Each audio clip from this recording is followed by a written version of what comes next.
So there's two parallel discovery work streams that I've been alluding to that surround the messy middle, right?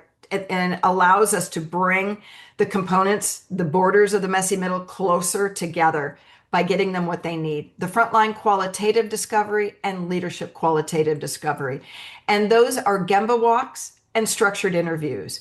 And that these are some of the details that go into the discussion that I just had with you about getting what they want in a way that they want it so that they trust it, which means, at least from a frontline perspective, we're often speaking through their supervisors. So when we get stakeholders to the table, in most organizations that I've had a chance to partner with in the last 5 to 10 years, their table is not seated by frontline care team members because they're short staffed and they have to be at the bedside. So it's their supervisors who come to the table, but their supervisors aren't actually the ones at the bedside. And so we get filtered information. So if we want frontline engagement and we want to get the data that we need to do the analysis and the prioritization that we need to do, we actually have to do Gemba walks and go out and talk. Same, we actually have to have structured interviews with leadership members, and that allows us to create influence diagrams and move things forward in a way that we will be heard the first time.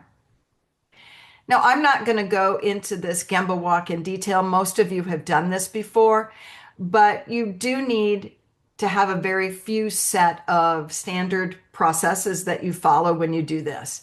You make arrangements so they know when you're coming.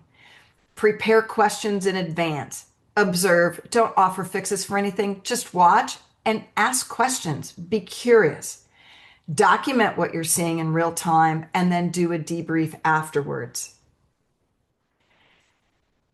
The typology of the measures that you're looking for. So you've done your appropriate stakeholder engagement by actually going to the people who do the work. So you're following best practices when it comes to high reliability organizations. Your deference to expertise is crucial in this phase. And it helps educate you regarding what outcome measures you need, process measures, and your balancing measures. And it's easy to forget the balancing measures. What is this going to do to workload? What's it going to do to throughput? Is it actually what we're looking at and what we want to accomplish? Is it actually going to keep people boarded longer in the emergency department? Or will it speed things up? And when you understand those balancing metrics, you can actually put rules in place to combat those that may offset the fact that you just decreased your readmissions. You just decreased readmissions because patients stayed in the hospital a full 24 hours longer, but now we actually increased our ER boarding.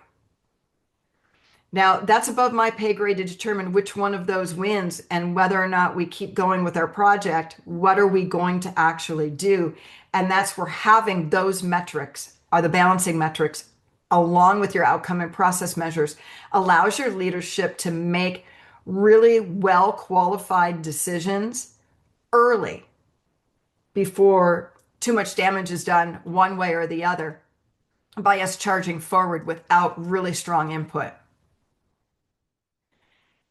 Data scope. This is super important. I've seen a group that was working on deteriorating patients that kept gathering more data and gathering more data and gathering more data and gathering more data and actually never moving forward.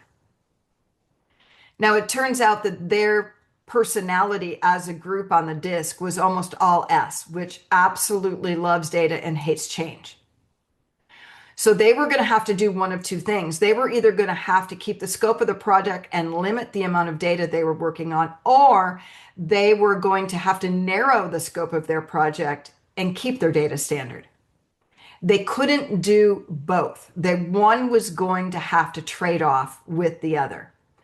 You need to get to your minimum credible data set that will educate your leadership so that they can make well-informed decisions and make solid decisions that they're comfortable with, that will last the test of time,